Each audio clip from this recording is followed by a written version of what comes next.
In this lesson, we'll go over the basics of the helpdesk app. Helpdesk is a new app as of version 10. It builds on features that already exist as the Issue Tracker add-on to the project app and adds features specifically designed to help customer service teams manage support tickets. Helpdesk lets you manage support tickets in a pipeline with stages, similar to managing leads in your CRM or tasks in Project. In this video, we will cover using helpdesk teams and stages, creating and using tickets, and using the dashboard. So without further ado, let's open up our database, where I've already installed the helpdesk app and the sales app. I haven't changed any settings or created any data, except for some sample customers. So we're starting with a clean slate here, so to speak. Opening the helpdesk app takes us to the dashboard, where we see that most of its features aren't available until we create our first ticket. What we do see is the default helpdesk team support here.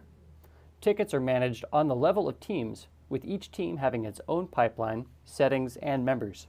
We can click the More button here to access a team's settings, some team-specific reports, and change the color of the team's Kanban on the dashboard, like so. You can create as many support teams as you'd like, and you can move tickets from one support team to another. Clicking the green Tickets button takes us to the pipeline for this team, as determined by the applied filter. This default team comes with 4 default stages. With manager-level access rights, you can modify, reorder, delete, and create new stages. We'll go over stage settings in more detail in the next lesson. Tickets can be created by various methods, the simplest of which is to manually create one by clicking the Create button here. This opens the ticket form view, where we have a number of fields. The subject line is the only mandatory field, and is best used like the subject line of an email, something like unable to log in. The description field is a plain text field where you can describe the ticket in as many words as necessary. Next, we should add a customer. There are 2 ways to reference a customer on a ticket. The first way may be familiar to you, which is to add a contact record from your address book, either by selecting one from the list or creating one on the fly. The second way is to enter a customer name and email as text fields here. This can be useful if you deal with a high volume of one-time customers and would rather keep their info out of your contacts book. If you enter your customer's email here, you'll be able to select it as a recipient when you send mail from the chatter, as you would a normal contact record. For this ticket, we'll select a customer from the list, which clears anything we had typed in the customer name and email fields. The ticket type is a way to categorize tickets. By default, there are 2 ticket types, question and issue, but you can create your own in addition to or instead of these defaults. Tags are another way to categorize tickets. Tags in helpdesk function the same way they do anywhere else in Odoo. Users can add as many tags as they want to a ticket, either selecting tags from a list or creating new ones on the fly. Tags show up in the Kanban view as color tags on an individual ticket Kanban. You can choose the color of a tag by clicking on it.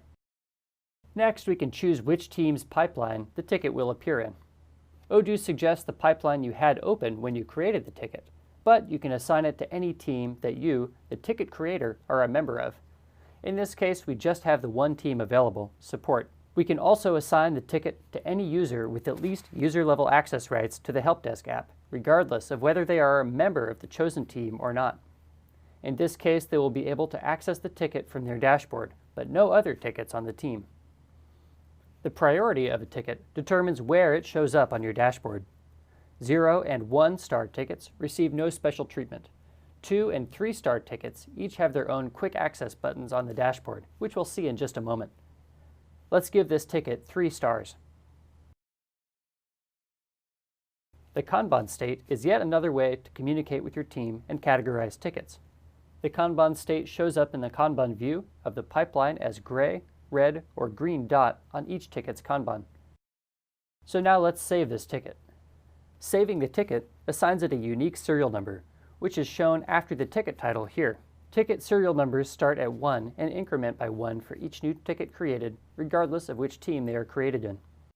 As we work on the ticket, we can move it from stage to stage using the arrows in the corner here, and quickly assign it to ourselves using this green button here. As with most other records in Odoo, we can send messages and log notes in the chatter here. Sending a message will notify all the followers of this ticket, including the customer.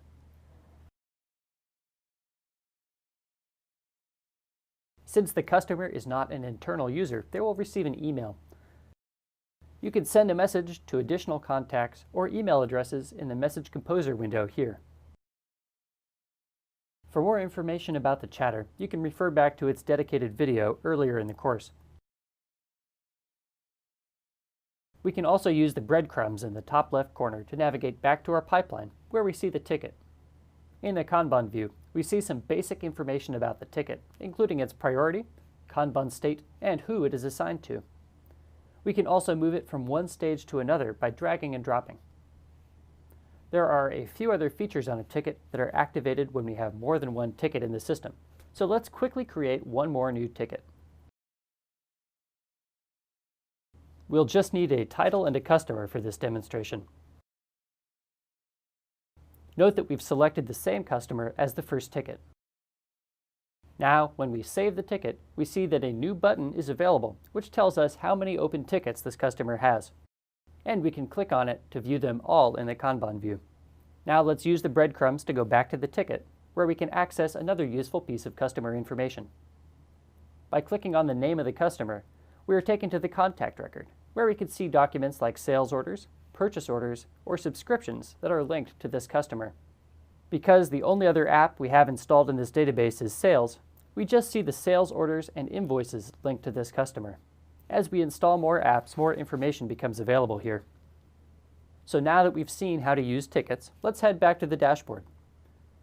Since we now have some tickets in the system, we can access them and see basic performance metrics here in the top left.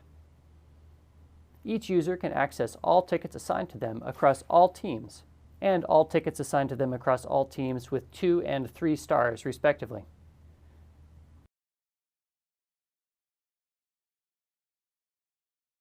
You can also quickly access the unassigned tickets in each team here. On the right, each user can see their KPIs. We'll cover KPIs in more detail in a later lesson. And this concludes our overview of the helpdesk app. In the next few lessons, we'll go over more ways to create tickets, how to configure support teams, and other advanced features. Thanks for watching.